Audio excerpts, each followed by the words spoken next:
Hello students, मिलते हैं आत्माराम मीना से। इनकी ऑल इंडिया 185 रैंक है और एसटी कैटेगरी में रैंक 1 है और इंग्लिश में भी स्कोर 185 है। एएसओ इन एमए इनको पोस्ट मिली है। तो क्या जर्नी रही, कैसे ये सक्सेस जर्नी को कंप्लीट किया, क्या हर्डल्स रहे, उनको कैसे दूर किया, हर सब्जेक्ट में क्या कैसे उसको इम्प्रूव किया, ये सारी बात हमारे बच्चे जो भी एग्जाम देने जा रहे हैं उनके साथ शेयर करनी है आपको उनको, ताकि उनको भी बेनिफिट मिले इस चीज का। मेरा नाम आत्माराम मीणा है और मेरी इस साल रैंक 185 है और एएसओ इन एमए की पोस्ट मिली है और मेरा सहयोग से इंग्लिश में स्कोर भी 185 ही रहा है। तो इस साल का पेपर था उसमें 185 बहुत अच्छा स्कोर रहा है। तो आज जो 185 स्कोर दिख रहा है इसके पीछे भी एक कहानी है। 185 लाने के लिए अपन को सारे टॉपिक है उन पे अपनी पकड़ मजबूत होनी चाहिए। अब पहले तो मेरे नंबर जो 50 नंबर का जो मॉक टेस्ट रहता था उसमें 20 कभी 25 ऐसे नंबर आते थे और क्लोज टेस्ट को तो मैं बस देख लिया, एक दो क्वेश्चन हो गए तो देखते ही छोड़ देते थे। वो हो गए तो ठीक है। फिर उसके बाद में जैसे मैं परेशान था, इंग्लिश को लेके बहुत परेशान था। अब वैसे तो मेरा मीडियम इंग्लिश ही रहा है लेकिन वो कहने का इंग्लिश है। मैंने पहली बार टेंस वगैरह ये भी यहीं पे आके जो कोचिंग में यहाँ पे सीखे थे। फिर अब जैसे जो इंग्लिश में जो ये क्लोज टेस्ट और पीक्यूआरएस ये वाले जो पोर्शन थे उनपे फिर मैंने मनीषा बंसल मैम की जो बुक्स है ना जो ऑनलाइन वो खरीदी, फिर उनपे अपना काम करना शुरू किया। और जैसे उसमें जो डिटेल में एक्सप्लेनेशन है सिस्टमेटिक ढंग से है, फॉरवर्ड रीडिंग है, बैकवर्ड रीडिंग है और grammar, collocation, parallel construction. Parallel construction तो जैसे पहली बार इसमें पैरेलल कंस्ट्रक्शन को तो लोग टॉपिक नहीं मानते, बस वैसे ऐसे ही। बल्कि filling the blank, sentence improvement, spotting error, जो भी वीडियोस है हर जगह मैंने वो अप्लाई करके बच्चों को आंसर बताया। फिर ये 2017 के जो मेंस के क्वेश्चन है उनमें तो 2-3 क्वेश्चन एरर के उसमें पैरेलल कंस्ट्रक्शन से सोल्व हो गए। तो फिर उनपे धीरे धीरे मैंने मेरे कॉन्सेप्ट मजबूत करना चालू किए। फिर इंग्लिश में जैसे जैसे बुक्स पढ़ने के बाद जो ये तीनों बुक्स पढ़ी, वर्ड्स वाली पढ़ी और फिर उसके बाद में स्कोर इम्प्रूवमेंट होने लगे, कॉन्फिडेंस आने लग गया। तो फिर ऐसे जो इंग्लिश में जो फाइनली 185 स्कोर है, बहुत अच्छा है 185 का स्कोर। और स्पेशली जो जहाँ से तुमने इम्प्रूव किया वो बहुत बड़ी बात है कि जहाँ पहले 15-20 नंबर आते थे फिर वहाँ 185 आउट ऑफ 200 बहुत अच्छा स्कोर है। क्या होता है कि ग्रामर तो फिर भी सभी बच्चे एक लेवल तक पढ़ लेते हैं, एक फिक्स सेट ऑफ रूल्स है ना। कॉम्प्रिहेंशन के लिए एक अच्छी लेवल की तैयारी चाहिए होती है और जो उसको करता है वही भीड़ से अलग होता है। सही। और अब आजकल कंपटीशन भी इतना स्ट्रॉन्ग है कि 1-2 नंबर से भी बहुत पीछे रैंक चल जाती है। और इंग्लिश बहुत स्कोरिंग सब्जेक्ट है, ऐसे नहीं है कि पढ़ेंगे नहीं तो रिजल्ट आएगा नहीं। अब इसमें जैसे जैसे एक सिस्टमेटिक ढंग से पढ़ेंगे तो स्कोर इम्प्रूवमेंट होने लगेगा। बच्चों को ऐसा लगता है कि मैथ्स स्कोरिंग है। आत्मा ये बोलना चाह रहा है अगर इंग्लिश भी पढ़ोगे तो इंग्लिश भी स्कोरिंग है। तुम्हारे पढ़ने का तरीका सही होना चाहिए, तुम्हारे पास प्रॉपर कंटेंट होना चाहिए जहां से तुम इम्प्रूव कर सको। अदरवाइज बच्चा इतना सारा पढ़ लेता है उसमें उसके काम की चीज होती नहीं है तो इम्प्रूव कहाँ से करेगा वो। अब जैसे जो वर्ड्स की जो किताबें, इतनी बड़ी बड़ी किताबें उनको लाने से उससे अच्छा है मैम की जो रूट्स वर्ड्स वाली किताब है उसमें जो दे रखा है वो एक बार बेसिक कंप्लीट हो जाएगा फिर ऑप्शंस एलिमिनेट होने लग जाते हैं। ऑप्शन एलिमिनेट इंग्लिश में भी आप ऑप्शन एलिमिनेट कर सकते हैं, मैथ में तो जो करते हैं इंग्लिश में भी मैम से आप पढ़ोगे तो आप देखोगे कि इंग्लिश में भी ऑप्शन एलिमिनेशन होता है एक्यूरेसी के लिए। और अब इसके अलावा जो राजा सर है जो मैथ्स में जो उनके कॉन्सेप्ट थे सीपीआर वगैरह, सीपीआर थॉट प्रोसेस, ये सिर्फ ऐसा लगता है स्टूडेंटों को भाई इनसे स्पीड बढ़ेगी या नहीं बढ़ेगी। अब वो समझ में आने के लिए भी इतना आसान नहीं है, पहले तो समझ में आने चाहिए। अगर वो जो एक बार समझ लिया थोड़ा टाइम दे दिया, समझने के थोड़ा पेशेंस चाहिए, एक फेथ होना चाहिए कि हाँ ये आदमी करवा रहा है। क्योंकि जैसे तुमने बताया कि एक पेज के सॉल्यूशन होते थे और उन सॉल्यूशन को एकदम शॉर्ट बिना पेन उठाए तो राजा सर ही बता सकते हैं। और राजा सर जैसे कहते हैं अब रफ में करने से चाहे अपने दिमाग के अंदर सोल्व करो उनको, दिमाग की जो स्पीड है उसकी तुलना में हाथ की स्पीड बहुत कम रह जाती है। तो राजा सर के जो थॉट प्रोसेस है उन पे अपन काम करना चालू करेंगे तो मैथ में भी अपना स्कोर बढ़ेगा।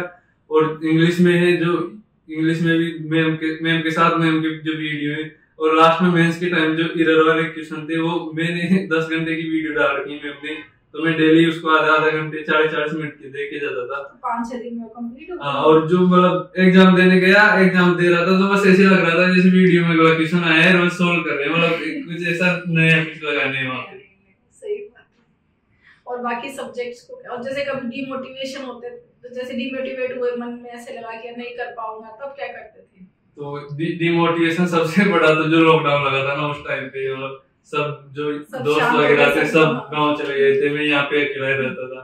उस टाइम पे राजा सर ने जो ओलंपिक्स के खिलाड़ी हैं उनकी मोटिवेशन स्टोरी सुनाता था, तो मतलब अपन को सिर्फ पढ़ने से रीन से नहीं होता, एक पूरी पर्सनालिटी डेवलपमेंट करने के लिए मोटिवेशन ये चीजें भी, गाइडेंस की भी बहुत जरूरत पड़ती है। तो राजा सर के जो वीडियो आते थे 7-7 दिन में आते थे, उनका इंतजार ही रहता था कि अगला वीडियो कब आएगा, अगला वीडियो कब आएगा। उसको उसके बीच में 2-3 बार देख लिया और उससे बहुत मोटिवेशन मिलता था। और वैसे तुम किस टाइप के, मतलब जैसे तो एक तो लड़का दोस्तों में ग्रुप स्टडी करता रहता है, इधर उधर जाता रहता है, या फिर अपना बस बंद करके रूम में बस पढ़ते रहते, किस टाइप के से पढ़ते थे? हाँ, और मेरे जैसे बहुत सारे स्टूडेंट रहते हैं ग्रुप स्टडी करते हैं, वो और एक साथ घुल मिल के पढ़ते थे। मेरा ऐसा था कि मैं अकेला पढ़ता था और ज्यादा ग्रुप वगैरह की थे नहीं मेरे। तो एक बार राजा सर ने बहुत पहले एक वीडियो बनाया था, उसमें ऐसे कहा था भाई अपना एक ग्रुप होना चाहिए, तो मैंने उस टाइम पे लिखवाया था। उन्होंने सर ने ऐसे कहा था जो अपनी ड्रीम पोस्ट है उनको एक पेज में लिखना है, ऐसे नहीं मतलब, और जो अपना ग्रुप है उसको लिखना है। तो मैंने मेरे पेज में लिखे थे, मनीषा बंसल मैम थी, राजा सर थे, पवन राव सर थे, ये मेरे ग्रुप के मेंबर थे। सही है। तो वहीं से एक लेवल पे डिफरेंस आ जाता है ना, एक तो कोई भी इतने साथ वाले को बनाया और एक हमारे ऊपर फेथ रखा, तो वही है। तो जब भी इंसान एक चीज पे फेथ रखता है अपने टीचर के ऊपर और उसको फॉलो करता है तो सक्सेस तो मिलती है डेफिनेटली। बाकी सब्जेक्ट्स को कैसे किया? Reasoning, GK? रीजनिंग में ज्यादातर जैसे 25 में से 20 क्वेश्चन तो थोड़े बेसिक कॉन्सेप्ट होने पे हो जाते हैं। अब जो 4-5 क्वेश्चन का डिफरेंस है वो जो स्टूडेंट करेगा वो उसमें लीड में जाते हैं। तो मैं जैसे कोडिंग और इनके जो कुछ क्वेश्चन रहते थे जो मेरे से नहीं होते थे, तो उन क्वेश्चनों को मैं अलग पेज में लिख देता था और उन पे ही काम करता था। अब जो डाइस क्यूबर अब इन पे ज्यादा टाइम वेस्ट करने से, वो एक बार समझ लिए वो हो जाएंगे आपसे। डिक्शनरी के क्वेश्चन है और जो फिगर वाले क्वेश्चन है वो हो जाते हैं। तो जो कमजोर टॉपिक थे, जो टॉपिक कमजोर लगते उसी पे बार बार प्रैक्टिस करना। पहले मॉक दिया, फिर उसमें जहां भी कमी लगी उस टॉपिक को, जैसे मैं भी बच्चों को इंग्लिश में भी यही बोलती हूँ कि मॉक दो, फिर जहां कमी लग रही है जिस पार्ट में उसको बार बार करो। और मॉक टेस्ट जितने मॉक टेस्ट देंगे उतना ही कॉन्फिडेंस बढ़ेगा। जैसे मेरे जो सेट हुआ था 23 अगस्त वाली शिफ्ट पे, उसमें पहला क्वेश्चन ही रीजनिंग का, कोडिंग का। अच्छा।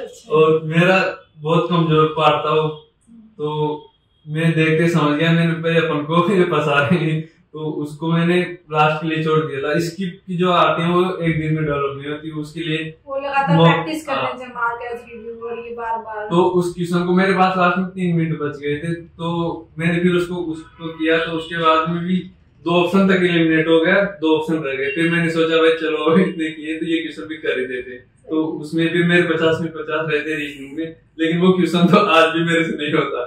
नहीं, लेकिन ये चीज तो मैं इंग्लिश में बताती हूँ कि 2 ऑप्शंस कट जाए उसके बाद क्वेश्चन को छोड़ना नहीं है। अगर आप 50% एलिमिनेट कर देते हो तो फिर तो छोड़ दो कि ठीक है चांस की बात है सही हो जाए, पर उसमें ज्यादातर चांस रहते हैं पॉजिटिव होने के ही चांस रहते हैं। जैसे वो उस 2020 के मेंस में क्वेश्चन आया था जो चर्च में जो वो सीट रहती है उसको क्या करते, अब उसमें जो ऊपर के 2 थे ना उनके अर्थ तो मेरे को पता थे। अब लास्ट में एक तो क्यू था और एक कोई ऑप्शन था, तो मेरे को ये तो श्योर था इन दोनों में सही है क्योंकि ऊपर के दोनों की आंसर मालूम है। तो फिर मैंने उसको रिस्क लिया, इतनी कैलकुलेटेड रिस्क तो लेनी पड़ेगी चाहिए। क्योंकि मैं हमेशा क्लास में बच्चों को ये बोलती हूँ कि अगर आप एक भी ऑप्शन एलिमिनेट कर लेते हो ना तो क्वेश्चन को छोड़ना नहीं, और 2 हो गए तब तो कोई सवाल ही पैदा नहीं होता छोड़ने, क्योंकि हमेशा उसमें लगभग पॉजिटिव ही रहता है। और एलिमिनेशन से आप करोगे ना तो एक्यूरेसी आएगी। हाँ। और जो अपन बहुत सारे क्वेश्चन रहते हैं जो उनको ऐसे सिंपल समझ के मतलब उनको इतना ध्यान नहीं देते। जैसे जो एप्पल वाला क्वेश्चन है, ए एप्पल और एन एप्पल, मतलब इतना सिंपल कॉन्सेप्ट है, लेकिन मतलब मेरे से 5-6 बार क्वेश्चन ये गलत हो रहा है मॉक टेस्ट तो में। तो इन पे इम्प्रूवमेंट की बहुत वो करें। और जीके में कैसे क्या किया? जीके में तो मेरे को पता था मैथ और इंग्लिश में कर लेंगे, तो जीके इतना इम्पैक्ट पड़ेगी नहीं। 50 नंबर की थी उस टाइम पे, तो इस साल तो सिलेबस चेंज हो गया, जैसे इम्पोर्टेंस बढ़ गई जीके की, तो मैं तो प्रीवियस ईयर क्वेश्चन पे ही बिलीव किया था, उस टाइम पे प्रीवियस ईयर क्वेश्चन ही किए। चलो ठीक है, बहुत बहुत बधाई हो आत्माराम। और आत्माराम ने जो भी चीजें बताई है आप भी उनको अप्लाई करें। और अभी एग्जाम आने वाला है तो खूब मोटिवेटेड रहना है, ठीक है। मोटिवेशन सबसे बड़ी चीज है। एक दिन भी, एक मिनट भी अगर आप डिमोटिवेट होकर खराब करते हो ना तो वो सही नहीं है। आपको मोटिवेटेड रहना है। जो भी सिलेक्ट हो रहे हैं उनसे प्रेरणा लेनी है कि हाँ मैं भी सिलेक्ट होऊंगा, और अपनी ड्रीम पोस्ट को अपने सामने रखना है हमेशा कि ये पोस्ट लेनी है मुझे इस बार, बस। और कुछ नहीं सोचना है मुझे ये नहीं आ रहा, मुझे वो नहीं आ रहा, सब आ जाएगा, सब सीख लोगे आप। सबसे इंपॉर्टेंट चीज है कॉन्फिडेंस कि मैं कर लूंगा, और अपने टीचरों पे विश्वास रखना है। हाँ, अपने टीचर्स पे फेथ रखो और ये रखो I can do it, I will do it, बस। सबसे इंपॉर्टेंट चीज वही है। Okay, thank you.